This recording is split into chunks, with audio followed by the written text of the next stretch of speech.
আমাদের কথা না বলে, আমাদের অধিবেশনে আমাদের দেশের আভ্যন্তরীণ সমস্যা, বিভিন্ন সমস্যার কথা না বলে, সমাধানের কথা না বলে যখন নিজেরা নিজেদের লড়াইয়ে লিপ্ত হয়ে পড়েছেন, এটা শুধু লজ্জা নয়, ভারতের সংসদীয় গণতন্ত্রের ইতিহাসে কালো দিন। এবং ভারত সারা পৃথিবীর কাছে তার মানটা যেখানে ভুলুণ্ঠিত আজকে করলো এই লোকগুলোর জন্য, তা কিন্তু কালো অক্ষরে লেখা থাকবে।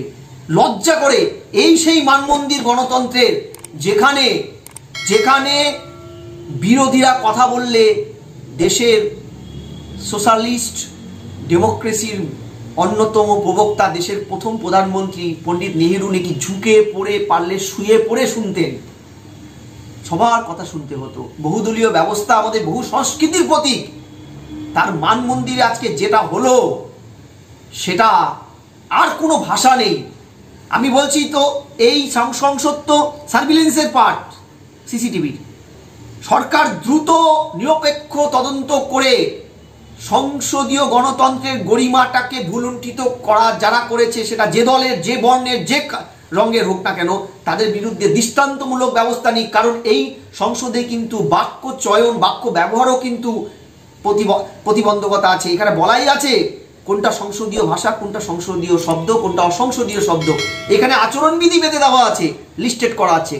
এখানে স্বাধিকার ভঙ্গের, সে শাসক হোক বিরোধী হোক, স্পিকার হোক, মাননীয় ডেপুটি স্পিকার হোক, প্রত্যেকের জন্য রূপরেখা তৈরি করা আছে, যেখানে সেখানে স্পর্ধাটা পায় কি করে মাননীয় সাংসদরা এই কাজ করায়। দৃষ্টান্তমূলক ব্যবস্থা, মানুষ জানতে চায় তাদের দ্বারা প্রেরিত এই পবিত্র প্রতিষ্ঠানে ভুলুণ্ঠিত, কালিমালিপ্ত কারা করছে, এটা দ্রুত তদন্ত করে দিনের আলোয় আনতে হবে।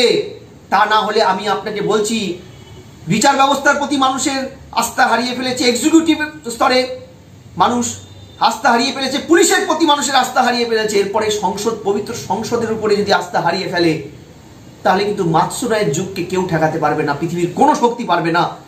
মানুষ কিন্তু পথে নামবে। ভারতের গণতন্ত্র পৃথিবীর বৃহত্তম গণতন্ত্র, এবং এই সংসদটা হচ্ছে এই বৃহত্তম গণতন্ত্রের কিন্তু মান মন্দির, যেখানে হাইয়েস্ট ল মেকাররা বসেন। আমরা যাদেরকে ভোটে জিতিয়ে ওখানে পাঠাই আমাদের কথা প্রত্যক্ষ এবং পরোক্ষভাবে তুলে ধরার জন্য। আজকে নজিরবিহীন, আমি বলবো না লজ্জার ঘটনা, শুধু এটা ভারতবর্ষের গণতন্ত্রের জন্য নয়, সারা পৃথিবী এই আজকে যে ঘটনাটা দেখলো, যাদেরকে আমরা ভোটে নির্বাচিত করে পাঠিয়েছি, তারা আমাদের দাবি দাবা বলার পরিবর্তে, দাবি দাবার সপক্ষে বিপক্ষে বিভিন্ন কথা, তাদের তর্ক বিতর্ক মুখরিত হতে পারত এই মূল্যবান সময়টায়।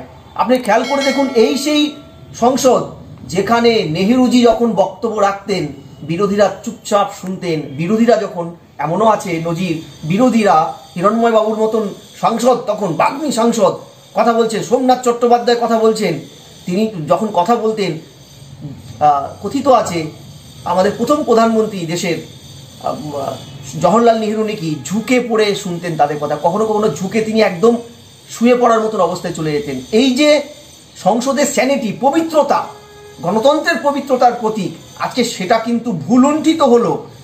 আমি খালি আশ্চর্য হচ্ছি, আমি খালি ভাবছি যে ভারতের গণতন্ত্র কি দ্রুত অথরিটেরিয়ান হয়ে গেল, অর্থাৎ কর্তৃত্ববাদী হয়ে গেল?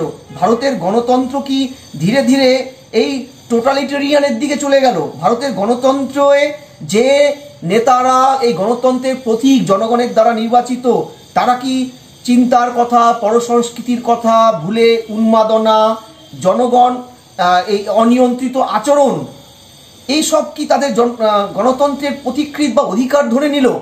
এটা কিন্তু একটা বড় প্রশ্ন রইল।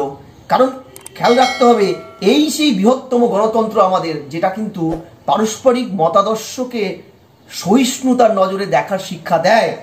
এই বহুদলীয় ব্যবস্থা, যে বহুদলীয় ব্যবস্থা বহু সংস্কৃতিরই একটা রূপ, সেখানে আজকে সপক্ষ শাসক এবং বিরোধী সাংসদদের এই রকম গা ধাক্কাধাক্কি, মারামারি, মানে বলতে পারেন একটা কুরুক্ষেত্র বেঁধে যাওয়া, সেটা কিন্তু সারা পৃথিবীর কাছে ভারতের গণতন্ত্রকে কিন্তু সার্বিকভাবে লজ্জায়, কালো দিনে এই নামাঙ্কিত করলো। মাথা হেট হয়ে গেল ভারতের বৃহত্তম গণতন্ত্র।